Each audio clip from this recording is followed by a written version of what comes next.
Tout le monde. Alors, je suis content d'accueillir moi aujourd'hui Monsieur Nicolas Mailleux et José Desmout. Ce sont deux personnes où il y a eu une belle rencontre entre ces deux personnes.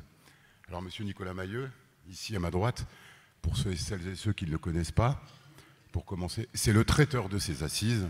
C'est ce monsieur et son équipe.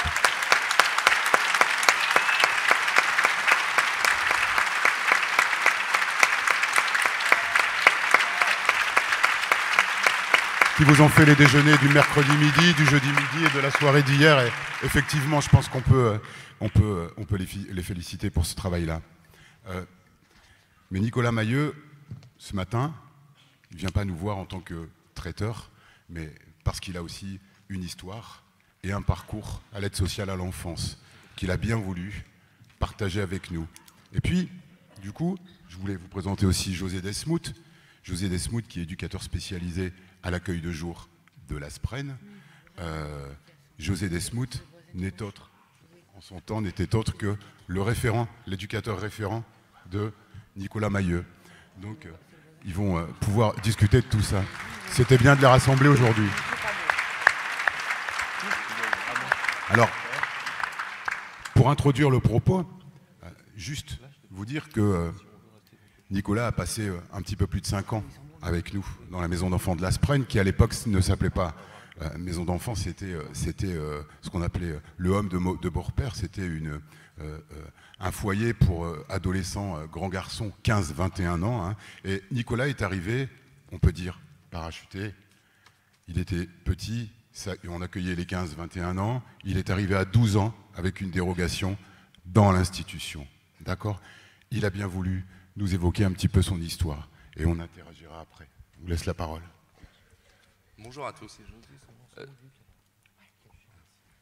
Bonjour. Donc effectivement, je suis arrivé au Home de Beaurepaire à l'âge de 12 ans, suite plus à un parachutage. Hein, l'histoire, c'est que je viens d'un autre foyer puisque je perds ma mère à l'âge de 10 ans. Mon père est marin-pêcheur et sur Boulogne-sur-Mer. Et donc, lui travaille là et la loi elle est faite comme ça. Ma soeur elle est en Normandie. La loi elle est faite que comme je suis mineur, que j'ai moins de 16 ans, il demande à ce que je le suive. Donc du coup je le suis et je remonte, j'ai pas le mot à dire. Donc du coup je remonte avec lui, je suis avec ma belle-mère, ça se passe très mal, lui il n'est pas là. Donc là je demande moi-même aux assistantes sociales de la marine d'être placé. Donc on fait un placement d'urgence et c'est comme ça que j'arrive au Home de Beaurepaire, qui à l'époque n'est pas du tout sur des cas sociaux, hein, puisque on est plus sur des reprises de justice. Bon, je trouve ma place assez facilement. Au bout de 15 jours, on me dit, écoute, tu vas partir sur la marine, tout ça. Et moi, je dis, non, je veux pas, quoi. Je connais rien d'autre que le Home de Beaurepaire aujourd'hui, et j'ai pas envie de partir de là. Donc, ils font ce qu'ils peuvent, et finalement, je reste au Home. Voilà, après, le parcours fait que j'ai une scolarité chez eux. On a quand même des bons moments, puisqu'on part en camp régulièrement, il y a des suivis, enfin, il y a vraiment tout ce qu'il faut, qui fait qu'on avance comme ça, quoi. Après, l'histoire, elle est que je ne suis pas non plus un enfant de cœur, puisque quand je suis là-bas, je suis un peu avec l'effet de groupe, comme tout le monde. On fait des conneries. Et un jour, il s'avère que dans une connerie assez importante, je passe à côté. Donc tous les copains sont un peu attrapés et moi je passe à côté. Et ce jour-là je descends et je dis je prends le chemin inverse et je comprends qu'en fait la vie elle n'est pas comme ça. J'ai quoi? J'ai 15 ans, peut-être un petit peu plus de 15 ans. Je me retourne vers José et je lui dis voilà, j'aimerais faire de la restauration, sachant que j'hésite quand même puisque je suis accepté en bac électrotechnique dans le domaine médical et je sais pas. Donc j'ai la chance d'avoir José qui me dit écoute, tu prends les 2 dossiers, tu réfléchis, tu me donnes une réponse et puis après on va t'accompagner. Donc j'ai pris le temps de réflexion puisque j'avais pas trop envie de le prendre mais j'avais pas forcément le choix, quoi. On m'a dit faut réfléchir, donc bon, j'ai réfléchi et j'ai dit je pars en restauration. De là effectivement José m'a accompagné, on a fait des recherches. À l'époque c'était le dimanche matin dans la Voie du Nord où on cherchait des apprentissages, hein. J'ai fait des essais dans des restos, des choses comme ça qui sont plus ou moins bien passés. Notamment certains où finalement on avait une étiquette dans le dos puisqu'on venait du home de Beaurepaire, donc c'était assez compliqué. Et puis un jour, je dis que c'est le destin, c'est comme ça, et j'ai eu un appel. On m'a fait une proposition pour aller travailler en brasserie, avec donc du coup mon premier patron, qui lui n'a pas vu de problème que je vienne du home de Beaurepaire, et avec qui j'ai toujours aujourd'hui des relations. Hein. Vous voyez, ça fait maintenant j'ai plus de 30 ans, et on est toujours en relation de ce côté-là. Donc voilà un petit peu l'histoire. Donc je me lance en restauration, de là je fais divers travails, je me mets dedans. Je suis persuadé que c'est vraiment ma porte de sortie pour l'avenir. Et après, on continue à aller en avant, quoi. Je veux dire, je pense que c'est ce qui fait qu'on en arrive là aujourd'hui. En tout cas, j'ai aucun regret sur mon passé. C'est pour ça qu'aujourd'hui, je l'exprime, pour l'expliquer. Et puis, et dire à tout le monde que finalement, il n'y a jamais rien qui ne vaille pas le coup. À un moment ou à un autre, on finit toujours par déclencher, même si c'est tard. Mais finalement, on a besoin de vous, en fait. Ça, faut juste le comprendre. Alors, je vais me permettre, Nicolas.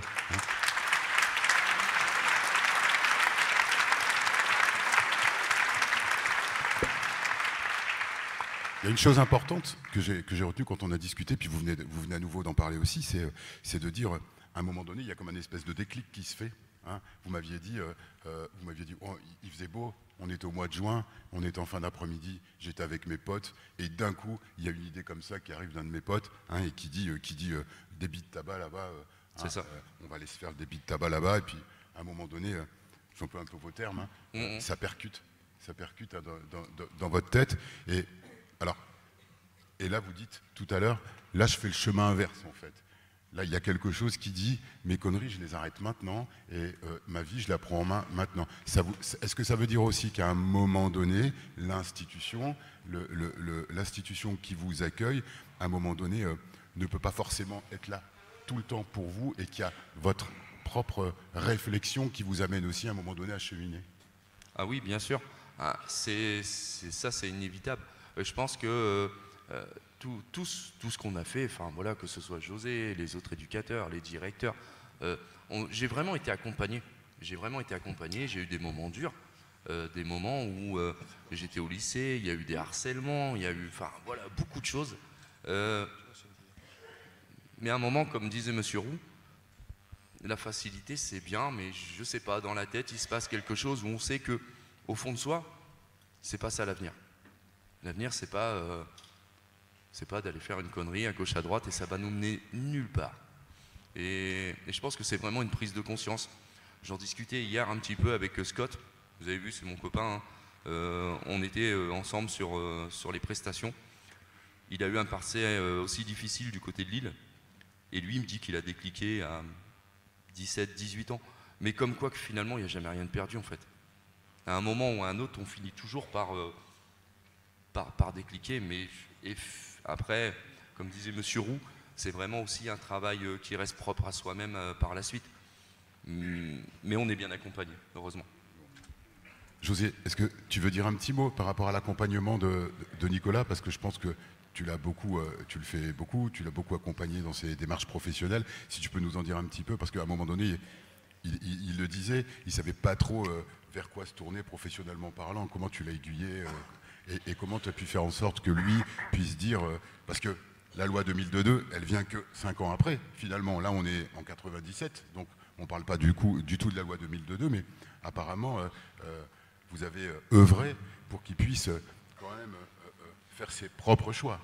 C'est vrai qu'on s'est rendu compte que la loi 2002, on avait déjà commencé un petit peu à réfléchir. Oui, il faut... Pardon, excusez-moi. C'est vrai que bon, la loi 2002, elle est arrivée après, mais on avait déjà commencé un petit peu à plancher sur la loi 2002. Nous, on avait quand même dans notre établissement 2 mots d'ordre. Nicolas l'a bien relaté dans ce qu'il a révélé. Je veux dire, voilà, c'était partir. La priorité, c'était de partir à la demande du jeune et de faire avec. Ça, c'était primordial. Nicolas l'a bien dit, donc dans son choix, il avait effectivement, si je me souviens bien, il avait sur sa feuille d'orientation, il avait 2 choix à faire. Et bon, comme il l'a bien dit, il a fait le choix de partir en premier dans la restauration et après de partir en électronique. Et ce qu'il faut faire, c'est effectivement, bon, c'est pas évident. Je veux dire, il l'a bien relaté tout à l'heure. Je veux dire, un jeune qui arrive à l'école, ben voilà, on ne peut pas éviter la stigmatisation. Il arrive avec l'étiquette dans le dos. C'est pour ça qu'il faut accompagner le jeune.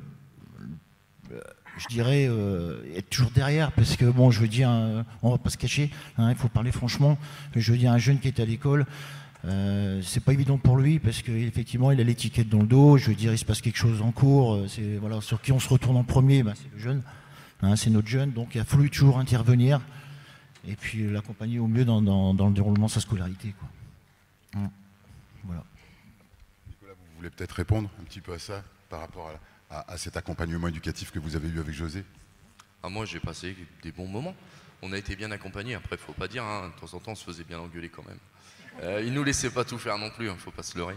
Mais oui, même qu'encore il y a quelques années, je me posais la question, pourquoi est-ce qu'à un moment on nous dit pas, bah non, quoi, c'est comme ça que tu vas faire. Et finalement, bah non, j'ai eu cette chance. J'ai eu cette chance parce que on avait quelqu'un qui était compréhensif et qui œuvrait pour notre bien en fait. Et c'est ce qui fait qu'aujourd'hui je suis là devant vous. C'est ce qui fait que j'étais là ces 3 derniers jours. Et c'est ce qui fait que j'en suis aujourd'hui dans ma vie, épanoui professionnellement ainsi que personnellement. Alors, moi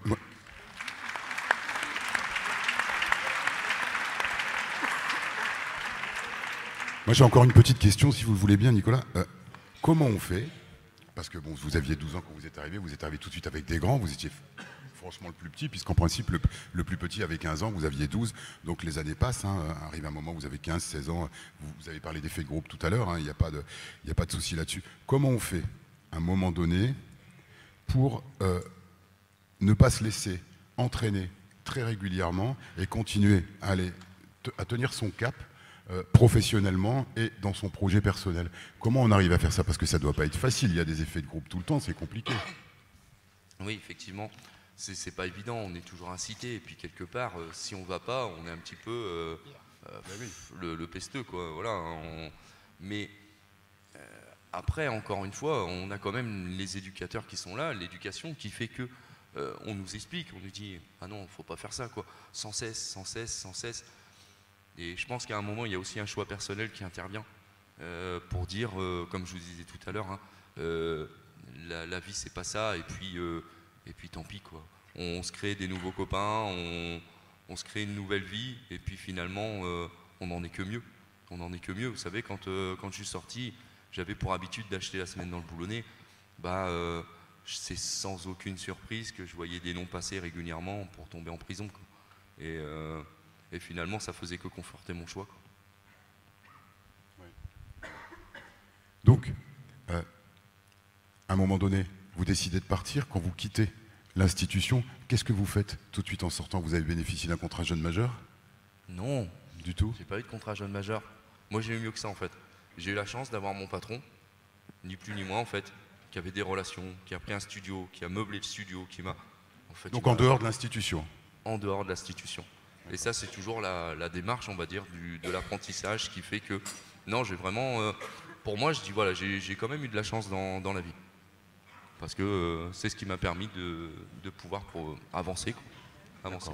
Alors, une dernière chose, moi, il y a une phrase forte que je retiens de vous et de nos discussions, c'est vous m'avez dit, à un moment donné, l'institution, elle ne peut plus rien pour moi, elle m'accompagne comme elle peut, mais jusqu'à ses limites quand même. À un moment donné, elle a ses limites, et c'est ensemble qu'on réussit les choses. Et vous nous l'avez dit, c'était une bonne analyse de la situation, je trouve. Oui, c'est vrai. Il faut aussi que nous, en tant que jeunes, on le veuille. Ça, c'est sûr et certain. Parce que même que vous fassiez tout ce que vous pouvez, hein, que ce soit José ou quoi, si le jeune, à un moment, ne le veut pas, voilà, vous pouvez pas aller au-delà de ce que vous faites, quoi. Ça, c'est pas possible. Vous pouvez pas remplacer tout ce qui manque à ce jeune. Il faut aussi que lui, il en ait l'envie.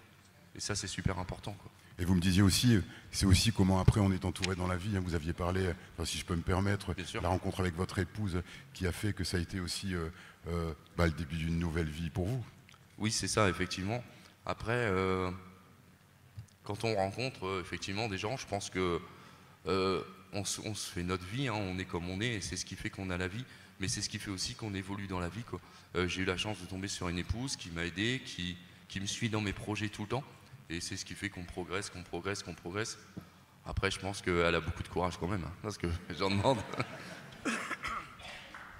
En tout cas, je trouve que c'est une belle expérience de vie, c'est le récit d'une belle histoire, et je vous remercie beaucoup, vraiment Nicolas, d'avoir participé à ça. Je pense qu'on peut l'applaudir, merci pour eux.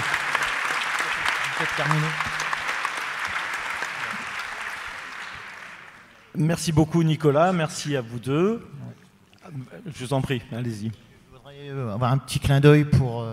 je veux dire, c'est vrai que l'éducateur accompagne le jeune, mais moi je voudrais aussi associer, je veux dire, tout le personnel de mon établissement, de vos établissements, parce que bon, ils participent aussi à leur manière, je veux dire, au bon déroulement du séjour du jeune chez nous.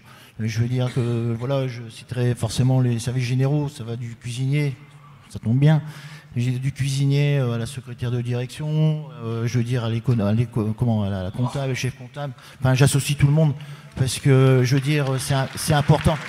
C'est un travail d'équipe et... Merci pour eux. Et voilà, c'est un travail d'équipe. Bon, faut savoir que le jeune, bon, je veux dire, forcément qu'il a des droits, hein, c'est sûr. Donc, il perçoit forcément de l'argent de poche, il perçoit un compte habillement. Et ça, il faut savoir qu'au jeune, on lui dit en arrivant, voilà, tu as des droits. Hein, je veux dire, mais bon, c'est géré par les collègues. Et donc, voilà, je tenais à les remercier, moi, parce qu'on n'en parle pas souvent, mais c'est un travail d'équipe. Et voilà.